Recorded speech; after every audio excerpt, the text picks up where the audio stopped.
sobre si os nossos pecados, a dor era tão grande, né, que a sua humanidade clamou por uma resposta. Você né? acredita que naquele momento ele pôs em dúvida a vontade de Deus, ou foi simplesmente um espasmo, uma coisa de dor e de sofrimento tão grande que... Isso. Creio que foi isso aí, misturado com o fato de que os judeus, ele era um judeu versado na escritura, né? Os judeus usavam sempre a linguagem dos salmos para expressar os seus sentimentos. Então, 150 salmos, cada salmo diferente do outro. Tem salmo de alegria, de dor, desespero, dúvida. A palavra salmo quer dizer o quê? Ela se refere a um gênero literário que se vale da poesia para narrar a grandeza de Deus ou os sentimentos do fiel. Então, é um tipo específico de gênero literário, né? Que ele é próprio da linguagem bíblica, mas não é impossível alguém fazer hoje, né? A gente poderia propriamente chamar de salmos alguma construção poética que alguém fizesse, que tem como objetivo falar da grandeza de Deus e tudo mais, né? E Jesus, nessa hora, ele usa... O Salmo 22 é um salmo que começa exatamente o rei Davi dizendo isso.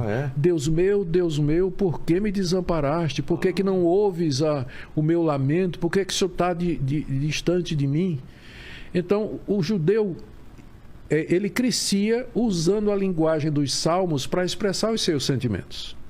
E eu creio que naquele momento de angústia, o judeu Jesus se valeu do Salmo 22 para expressar toda a dor, o que ao mesmo tempo bate com aquilo que a gente lê no restante da Bíblia, que ele foi feito pecado por nós. Ele não conhecia pecado, ele nunca pecou, não tinha essa experiência como a gente tem do que é o pecado. E na cruz, toda a carga de pecado foi lançada sobre ele. Então, ele ali recebeu o castigo que era, para mim, quem devia estar pendurado naquela cruz era o tio Nico, pendurado ali e ainda mais chicoteado muito mais. Né? Era eu que era para estar pendurado ali. Mas ele foi no meu lugar. E é por isso que eu posso agora chegar para Deus e dizer: Deus, eu creio que o Senhor me perdoa. Porque a minha culpa já foi paga. Porque Deus não pode perdoar de graça, Rogério. Como assim Deus perdoa de graça? Ele seria injusto. A gente fica revoltado quando um juiz inocenta né? Um bandido. A gente tem um senso de justiça. Agora imagine a Deus inocentando todos nós que somos bandidos. Deus simplesmente fecha os olhos e diz: está tudo. Mas como assim? Deus não pode fazer isso, ele é justo.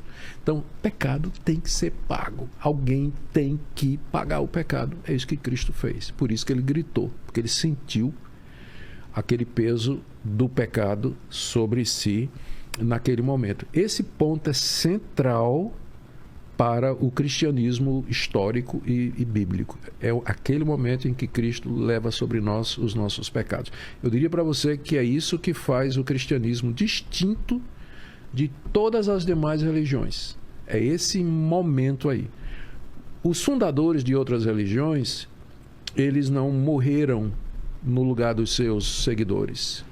Eles deram ensinos, alguns preciosos, muito preciosos, aliás, para os seus seguidores. Muita coisa nessas religiões, e no cristianismo também, é bom senso. É simplesmente bom senso. Mas a diferença principal é que, se você fizer um apanhado nisso da religação que eu falei com você, você vai ver que, na verdade, mesmo tendo centenas e centenas de religiões no mundo, só existem duas categorias. Uma categoria, aquelas religiões em que o ser humano faz alguma coisa para se religar com Deus. Para se religar com Deus. Isso aqui é quase um remédio que eu tomo para as pernas inquieta. Meu pai tem isso também. Nossa, cara. Toma, chama perna inquieta mesmo, né? É perna inquieta. Não deixa você dormir, viu? Eu sei, meu pai fica chacoalhando. Mas com o remedinho daqui a pouco eu vou tomar. Vai ficar legal. Mas eu voltando. Só tem duas categorias de religião. Uma em que o ser humano ele tenta a religação com a divindade pelo seu próprio mérito e esforço. Eu faço, eu mereço, eu ofereço. Boas ações. Tudo. Isso aí. A outra categoria é o contrário, é de cima para baixo. Deus vem ao encontro do homem, do ser humano, para se reconciliar com ele. E só tem uma religião em todo o mundo que ensina isso, que é o cristianismo histórico. Um Deus que veio e que se deu pelos seus, levando a culpa deles, de forma que eles agora podem ser livremente perdoados e ser religados a esse Deus aqui e no escatom, no futuro período que nós já falamos aqui, descrevemos como um novo paraíso. Né? Por que dentro do plano de Deus foi necessário enviar ele mesmo, né, o filho dele, ele virar carne, para ele ter esse trabalho de levar nossos pecados? Isso foi uma coisa, diante de tanta coisa que aconteceu, esse foi o único caminho? Qual foi a ideia? A lógica por detrás... Porque foi previsto, foi avisado, veio do Cordeiro, ele vai vir e tal. Era uma coisa esperada. Era. A lógica por detrás disso aí era que não se podia, em todas as religiões, você não pode se aproximar da divindade sem sangue, sem sacrifício. A não ser algumas religiões orientais mais recentes, que a gente chama... agora me foge o nome, daqui a pouco ele aparece. Em que elas são basicamente uma filosofia. Entendi. Tá certo? Como o hinduísmo, por exemplo, ou o próprio budismo, que seria o melhor exemplo, né? Que é mais uma filosofia. Mas nas religiões antigas da Mesopotâmia, do Egito, as religiões que vinham da Frísia, as religiões gregas que tinham altares para você oferecer sacrifícios, a própria religião romana que adorava o imperador, todas elas exigiam sacrifícios. Mesoamericanas. Tudo. Se for nos índios, você tem sempre que ter sangue. A ideia é... Onde veio isso aí? A ideia é que que a divindade requer o pagamento pela culpa. Então, no caso de todas as religiões, você oferece o pagamento pela culpa. Você traz o seu melhor animal, você traz tal, sacrifícios humanos, exatamente, isso tudo. O inimigo, o escravo. No cristianismo foi o contrário. Deus, como João Batista diz quando viu Jesus, eis o Cordeiro de Deus que tira o pecado do mundo. Deus mandou um cordeiro para ser oferecido como sacrifício.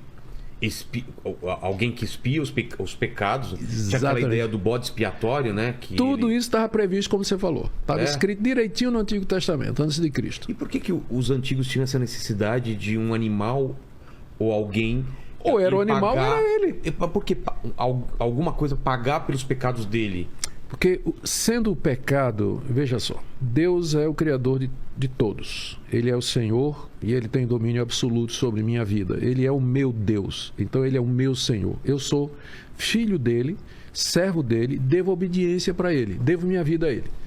Então, a desobediência a Deus, o virar as costas para Deus, o renegá-lo, é de tal forma, é de tal ordem, que exige a minha vida. É a pena de morte. O castigo é pena de morte. Então, ou eu, ou alguém no meu lugar. Tá. Ou alguma coisa no meu lugar. Tá? Porque o apóstolo Paulo, ele descreve isso na carta aos Romanos, capítulo 3, verso 23. O salário, no capítulo 6, verso 23. O salário do pecado é a morte. Qual o preço, qual o resultado do pecado? A morte. Se não for a minha, vai ter que ser de alguém em meu lugar, ou de alguma coisa.